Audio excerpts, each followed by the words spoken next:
I don't know. Straight talk. Money matters. International news. Celebrity interviews. Sports. If I'm being discriminated based on my race, it's not. Politics. Race. Let's switch it around. Let's talk healthcare. Straight talk with award-winning journalist Lloyd Geit. Hello and welcome to Straight Talk. I'm your host, Lloyd Geit. He's known as 7thePoet, a spoken word artist. He has opened for the likes of John Legend, Erykah Badu, Jill Scott, Anthony Hamilton, and Dr. Cornel West. Now, before we meet 7, we're going to take a look at one of his performances. 7. I love the love. And lately I've been feeling like love is in need of love. So much hate, I suffocate trying to breathe of love. I keep my hand on the plow, trying to sow seeds of love, hoping they blossom beautifully, but the weeds once was, because I feel that love is in need of a love so much that for me to show love is imperative. Wow, as you can see, he's quite a performer. Joining us now is 7. How are you?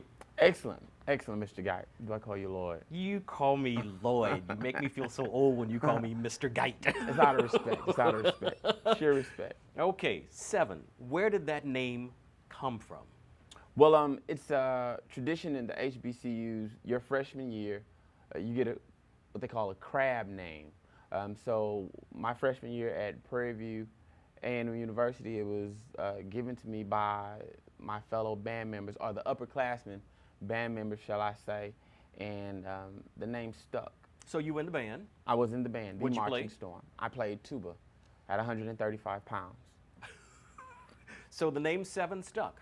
Yes. I pledged an organization, a non-Greek organization, Rokai Psi. It's a recruitment and retention organization. They felt that I was a bit talented and felt that it would be best to get a jump on the other organizations by having me pledge early, illegally, as a freshman. So my number was 7, and that's all that the campus knew when I came out on 7. 7. And so the campus started calling me 7. Well, now, how did you get started as a poet? I had always written poetry at a young age, you know, roses are red, violets are blue, you know, for my grandmother and other family members. But they had a couple open mics on campus right before I graduated. And when I came down here, they had 2 venues, Mahogany Cafe and Muddy Waters. And I had my Virgin Night at Muddy Waters. And what did you do? Oh, I did a piece that was a bit raw, as my mother would say. Oh, why I gotta be so angry? But a friend of mine signed me up, and unexpectedly they called me up, and the rest is history. But you had never done this before. No, I had not. I had not. In fact, you know, it was a Purple Rain moment. You know, Purple Rain moment. You know, that scene. For those who don't know Prince, right? Right, right. Who are they? But remember that scene when Prince performs and he storms off stage and goes to his dressing room? Well, I performed, and as soon as I finished, I walk out of the venue, and some of the older poets, some of the veterans, stopped me on the sidewalk and said, "Hey, man, this is something you might want to keep on doing. Yeah, it's something you might want to consider." And I took their advice, and they showed me some things, and it's been a good run. Okay, now, academically, you're pretty sharp. You have an undergrad degree and you have a master's degree. Tell me a little bit about that. Most people don't know that. Well, I thought that Marcus Graham from Boomerang, I thought that was like the modern superhero at the time. I wanted to be Marcus Graham. And that was Eddie Murphy. Eddie Murphy, yes. in Boomerang. So I went to school for advertising art. I was serious about this. And, you know, at the liberal arts college, they have you take all kinds of courses. So when I got to abnormal psychology, I sat in the course, and I remember thinking to myself, I remember having the epiphany that, hey, I know all of these abnormal people in this book, so I don't have to read the text, and I can just freestyle these papers. So I changed my major to the social sciences, and I enjoyed it. I love it. Now, you came from a background of really interesting people, weird people, I could say. Dysfunctional. You don't have to be Dysfunctional. politically correct. Yeah, I had a very dysfunctional background. They say we all do, but mine was extensive. Your mother was a crackhead. Yes. Tell she me a little was. bit about that and how that affected you. My mother was a background singer for Teddy Pendergrass, and so she was exposed to the entertainment industry and the nightlife and the things that come along with that very early. She was on the road often, and she did a good job at hiding her addiction from me. But as I matured, of course, you know, the truth came out. She wasn't there much, but the times that she was there, she did make it count. She imparted a lot of wisdom to me and gave me all that she had, and I made the best of it. Now, your grandmother is really the person who raised you, correctly? Yes, yes. My grandmother, sweet soul. I remember she would play. I give my grandmother a lot of credit for my mastery of the English language. My grandmother would play Scrabble. That was her thing, and I would sit at the table. You know, kids always under the elders.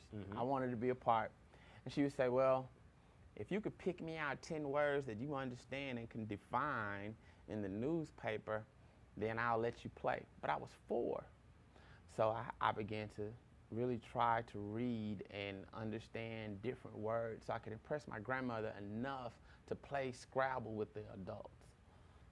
And so that use of words is what you do now. Yes, yes. Who knew that, you know, her challenging me to read the newspaper and find words and be able to articulate what those words meant and to be able to use them in proper context would transform into What you do today. Yeah, a pretty cool gift. Well, speaking of what you do today, we're going to take a look at some more of your poetry. 7.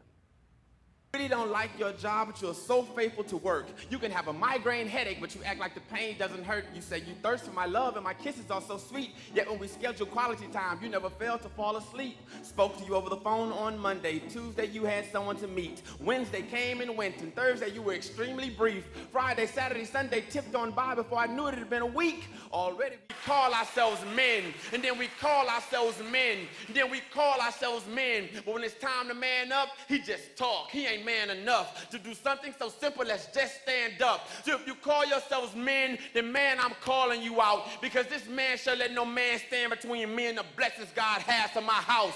Stand. And welcome back to Straight Talk. That was a little more of 7, the Poet. Let's talk about where you get your inspiration from. You do all kinds of things on stage, but where does the inspiration come from?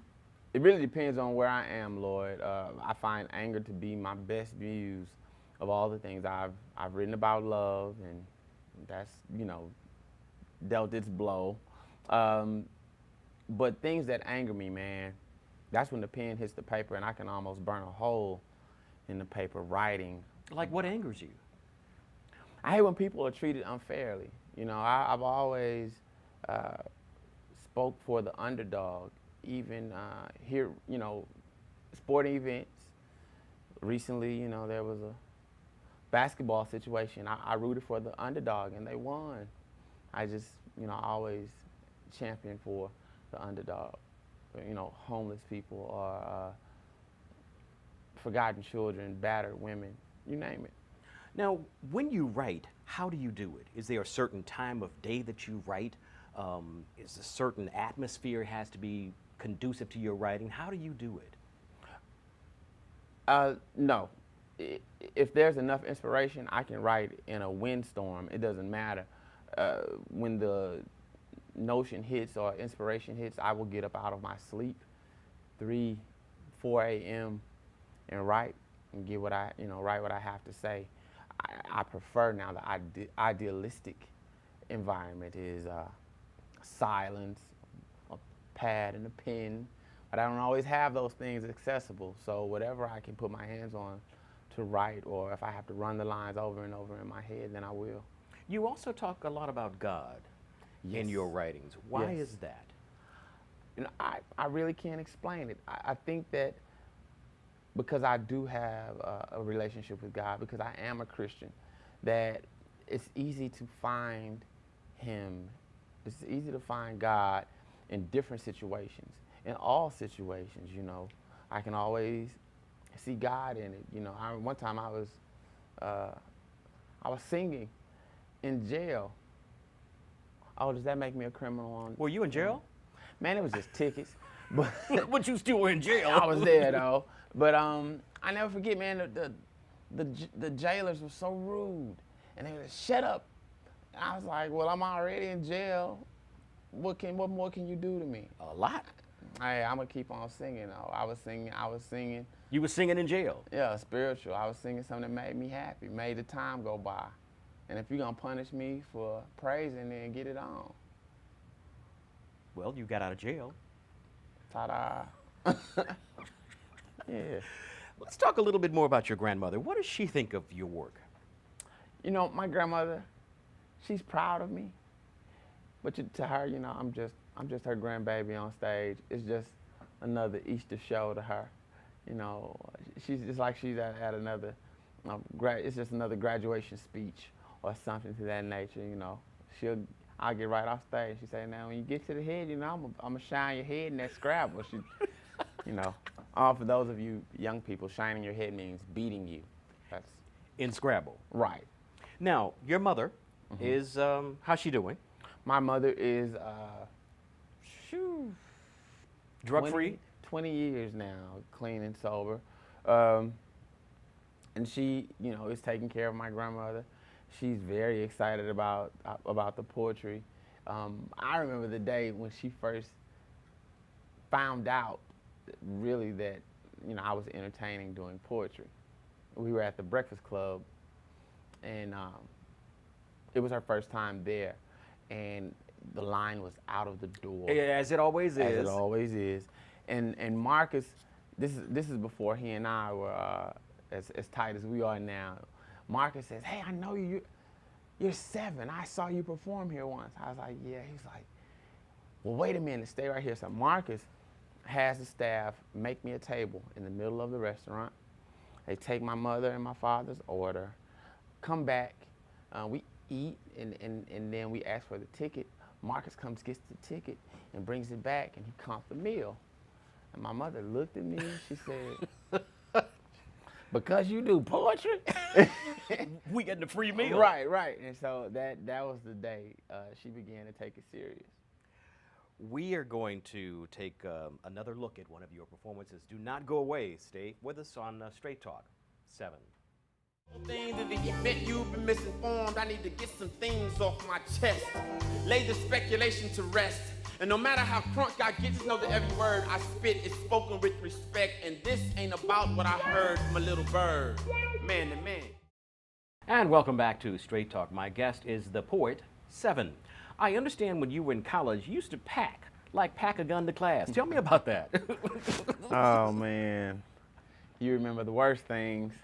Man, you know, 18 years old, born and raised, you know, from Sunnyside, Texas.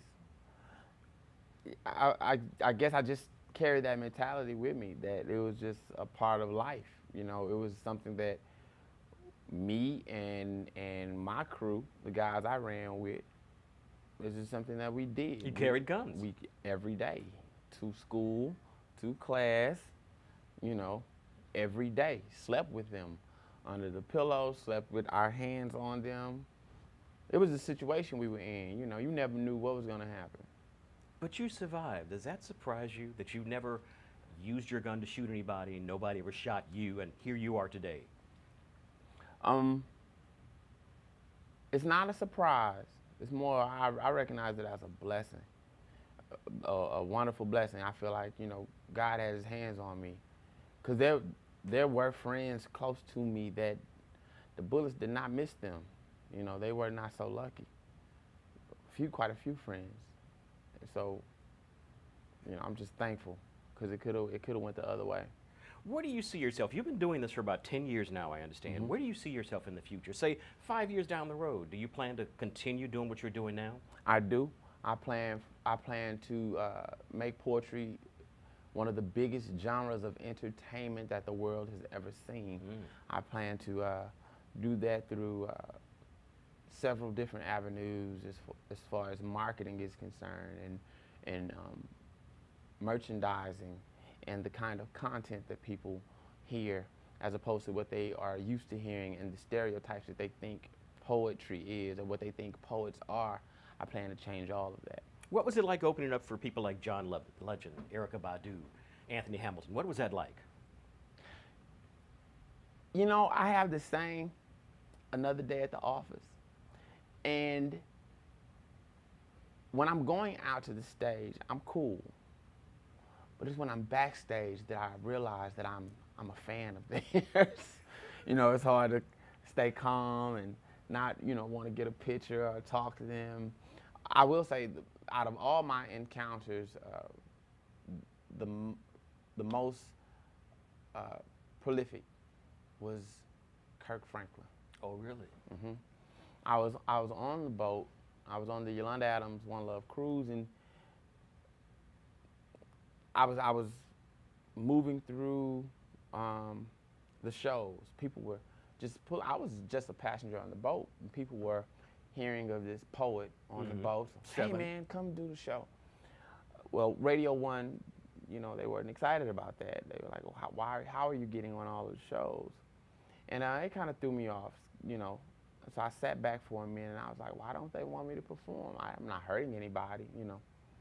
And Kirk sat me down and said to me, he said, embrace the turbulence, embrace the troubled times. He said the butterfly, when it is preparing to come out of the cocoon, it pushes its wings against the walls. If somebody opens that cocoon before time, the butterfly won't be able to fly, because while he's pushing his wings against the walls of the cocoon, he's strengthening his wings to be able to fly. He said, so strengthen your wings, young brother. Strengthen your wings.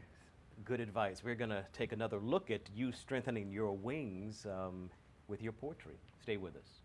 Planet, she won't blink or hesitate, and she wears that house coat like a cape. We call her Mama. The superhero, always there to save the day. Hit Mama on her hotline and help is on the way. Faster than a speeding bullet, Daddy can say what he wanna say. But when he show up, he trying to be cool. When Mama show up, she don't play. Say, Mama ain't gotta say something about nothing when something is... And welcome back to Straight Talk. My guest is the poet 7. Now, many older people have heard of the last poets back in the 60s or 70s or something like that. Do you remember those guys? I know you were probably not born yet. I was 12 years old. It was 1984. We were on a road trip to Dallas. My uncle was a member of the Prairie View A&M band at the time. He and his friends, his frat brothers, Kappa Kappa Psi, were taking a road trip. On this road trip, they put in a cassette. Notice I said cassette. And it was none other than Amiri Baraka and Gil Scott, the last poets. And one of my favorite pieces is The Revolution Will Not Be Televised. Of yes. course. And Jones Coming Down, which is the one where they just chant over and over, New York, New York, the Big Apple, New York, New York. And I know I got home, man, I was singing that stuff, and my mom was like, well, who done let you listen to the last poet? You know, and I don't even know if I was supposed to say to my uncle it took me on a road trip, but yes, I love the last poet. Now, you have several CDs and videos. Tell me about that. What is it that you have? We have, my first album is entitled, self-titled, 7. The next album, the black album, is called Make Me Laugh, Make Me Cry. Then we have the white album, Power in the Word. And the next release is Public Commentary. And that's already finished. We're just waiting on a date to release it. Oh, and I have a DVD called Live at St. John's. Now, let's say the people want to get in touch with you. Is there a website? Yes, www.7thepoet.com. That's SETHEPOET, 7thepoet.com. Well, we are so glad that you joined us on Straight Talk, and we certainly appreciate your poetry, and we will look forward to you doing more of this, because you're something else on stage. You're just incredible on stage. Thank you. I mean, it's like an explosion. Thank you, Mr. Guy. Where you get that from? You know, that's that raw street energy I still carry with me. It's the gift and the curse. Some people really appreciate that passion and that energy. Other people are like afraid of it. Some people are like, why is he so angry about it? You know. So, but I love it. I love it. I feel like it's part of what separates me. Good. Well, we love it too. Thank you. We have been talking with 7. We are going to close on some more of his performance video. Thank you for joining us today on Straight Talk. We will see you next week with yet another exciting show. Take care.